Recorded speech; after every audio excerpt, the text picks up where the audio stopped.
There is one simple and easy way to get viewers addicted to your videos. And this has been proven time and time again by some of the biggest YouTubers like Ryan Trahan, who has gotten over 100 million views in just 1 month. And all you need is this one simple script writing framework which works for any niche that 90% of YouTubers are not following, that results in their analytics looking something like this. But once you understand the psychology behind this script writing tactic, you'll be able to boost your retention rate, watch time, and views. So I am going to reveal this one simple, easy to implement content framework that genius YouTubers are using, how this simple hack works for any niche, and how you can go from this to this. To get your viewers addicted to your videos, you need to first understand this simple concept. There are two perspectives to a YouTube video. One is a means of providing value, showcasing your authenticity and personality, creating an audience, but most of all, it is communicating with that audience. This is the creator's perspective. The other is the viewer's perspective, and this is divided into two sections. The viewer clicks on your video with the expectations of getting value or a takeaway from your video, not wasting their time, feeling curious and wondering if the video is engaging. This is the conscious domain, where the viewer is constantly thinking about these things. But the viewer is also subconsciously reacting to your video with the visuals and music or sound effects, the emotional response, the relevance, and trust. The combination of these is what the viewer is looking for from your video. You need to answer the questions created in the viewer's mind from your thumbnail and title, keeping their subconscious reactions in mind. And Ryan Trahan does this perfectly. Looking at his 50 hours in Apple Vision Pro video, when the viewer first sees the thumbnail and title, there are questions that come up in their mind. What is the result or aftermath of this challenge? He uses the word survived, which invokes emotions of fear, danger, and mystery. So a viewer may think, what challenges did Ryan face during these 50 hours? If you've watched any of Ryan Trahan's videos, you will know that he usually has rules or conditions for any of these challenges he does. So a viewer may ask, what are the conditions for this challenge? But what's truly skillful about Ryan's execution is not that he understands the two YouTube video perspectives and creates questions or curiosity in the viewer's mind, but it is his connection to the intro that flows so smoothly into the rest of his video. This is the Apple Vision Pro. If you haven't heard of it, click off this video before it's too late. Put down your phone, go smell a flower or something.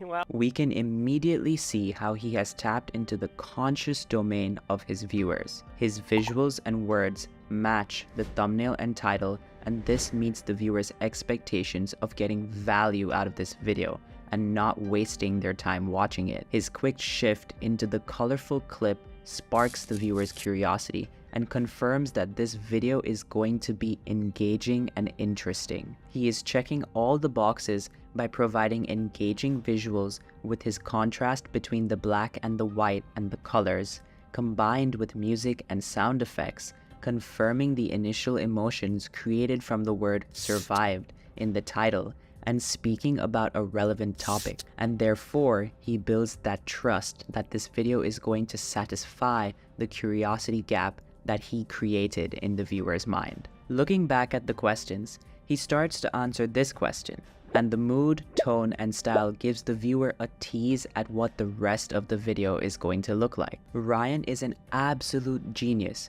who understands the viewer's perspective and checks all of the boxes, but that's not all he does to keep his viewers watching till the end. And even after he's mastered retention, he went a step further to bring in over 100 million views with insane watch time in 30 days. ballpark? Dude, I don't even know I can give you the ballpark. But before we dive deeper into Ryan's strategy, let's take a look at another YouTuber that is absolutely crushing it, following the exact strategy I am about to show you. John has a different approach as compared to Ryan, but it is equally effective.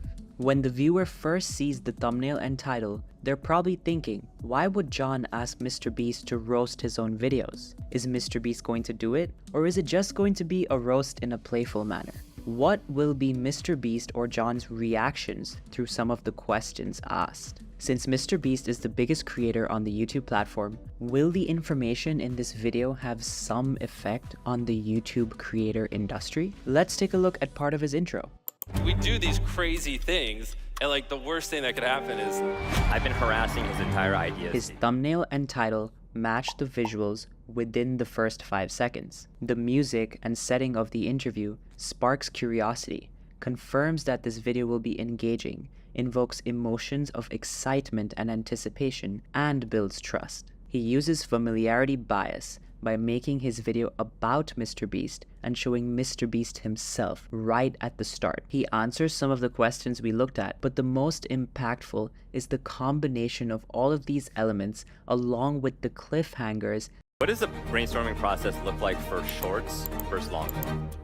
That teases the viewers of what's to come, and through emotional response truly gets the viewers hooked. But that's not all. Yes, you need to keep the viewer watching at the start, but to keep them watching all the way till the end and to get your retention graph from this to this, you need to follow this simple script writing framework. Your thumbnail and title should create one big question that the viewer wants answered, and the answer to it is called your main payoff. If you give away your main payoff right at the start of the video, there is nothing that motivates the viewer to continue watching because there are no open questions. You should answer that question closer to the end of the video after providing some context or story, which are your mini payoffs. For your mini payoffs, it's the same strategy. Don't give away the answer at the start, but provide context or tell a story before giving away the answer. And in between, you would have transitions to the next payoff, and specifically for the main payoff, you would just transition directly to that payoff. If you look back at this video, I have done exactly that. And Ryan Trahan has used this strategy to bring in an insane amount of views, but what's different is that he did this on a whole new scale. In 2022, Ryan took his Penny series to another level and got over 100 million views by posting 30 videos in 30 days. But what's different is that Ryan wasn't only trying to get the viewers to watch till the end of the video, but he successfully got the viewers to watch till the end of each video consecutively for 30 days over the span of 30 videos. So at this point, it wasn't only about keeping the viewers watching till the end, but it was also about building enough anticipation, trust, and emotional response Oh my gosh! to the video to continue to watch the next one. He is an absolute genius. So let me know in the comments if you want a detailed analysis on more of his videos. But the real question is how you can do this in your videos too. Firstly, yes you can, and this works for any niche. And it's quite simple and easy, but takes a little bit of practice to get into the flow of doing it subconsciously. Just provide context or tell a story before giving the answer. The viewer should always have an open question or curiosity loop in their minds, or they won't continue watching. I like to reread my script and jot down questions or curiosity loops and cross them out once they are answered. I make sure throughout the process to have at least one unanswered question. It's that simple. And the fact that you are here learning how to improve and grow on YouTube, you are already steps ahead of many other creators. But there are still many elements that can make or break your YouTube video, and there's always room for improvement in order to maximize watch time, increase viewers, and increase your subscribers. So check out this video with absolutely genius tips that genius YouTubers are using to stay ahead of the game that you probably aren't. Thanks for watching.